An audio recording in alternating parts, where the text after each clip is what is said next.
સુરત શહેરમાં મેઘરાજાના આગમન સાથે નવી સિવિલમાં પાણી થઈ ગયું છે। નવી સિવિલ હોસ્પિટલના જૂના બિલ્ડિંગમાં પાણી ભરાયા છે। સુરતમાં વરસાદ બાદ અનેક વાહનો પાણીમાં ગરકાવ થઈ ગયા છે। ઘૂંટણસમાં પાણી ભરાયા છે। સંપૂર્ણ રસ્તાઓ પર વરસાદી પાણી ફરી વળ્યા છે। કૈલાસનગર, મજુરા ગેટ, અઠવા ગેટ ખાતે પાણી ભરાયા છે। કાદરશાના નાળ વિસ્તારમાં પણ ઘૂંટણસમાં પાણી ભરાયેલા છે। હવામાન વિભાગ દ્વારા આગાહી મુજબ દક્ષિણ ગુજરાતમાં ભારેથી અતિભારે વરસાદ થઈ શકે છે।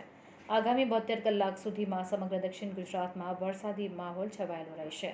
રસ્તા પર પાણી ભરાતા વાહન ચાલકો પરેશાન થયા છે। ઉધના દરવાજા વિસ્તારમાં પાણી ભરાયા છે। ચોટા બજાર, ભાગળ વિસ્તારમાં ધોધમાર વરસાદ વરસ્યો છે। નવી સિવિલ હોસ્પિટલના જૂના બિલ્ડિંગમાં પાણી ભરાતા અહીં આવતા લોકોને હાલાકી ભોગવવી પડી રહી છે। કૈલાસનગર વિસ્તારમાં ભારે વરસાદથી જળબંબાકારની સ્થિતિ જોવા મળી રહી છે। વલ્લભ જીવનની ચાલના ઘરમાં વરસાદી પાણી ઘૂસી આવ્યા હતા। સુરતના રિંગ રોડ ટેક્સટાઇલ માર્કેટ વિસ્તારમાં પાણી ભરાતા લોકોને ભારે હાલાકી વેઠવી પડી છે। રસ્તા ઉપર ઘૂંટણથી લઈ ઘૂંટણ સુધીના પાણી ભરાયેલા છે। રસ્તા ઉપર પાણીમાંથી પસાર થવા વાહન ચાલકો હવે મજબૂર બન્યા છે। રિપોર્ટર સુનિલ ગાંજાવાલા, સુરત।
ढक्कन खुला हुआ था, तंबू लगाया था।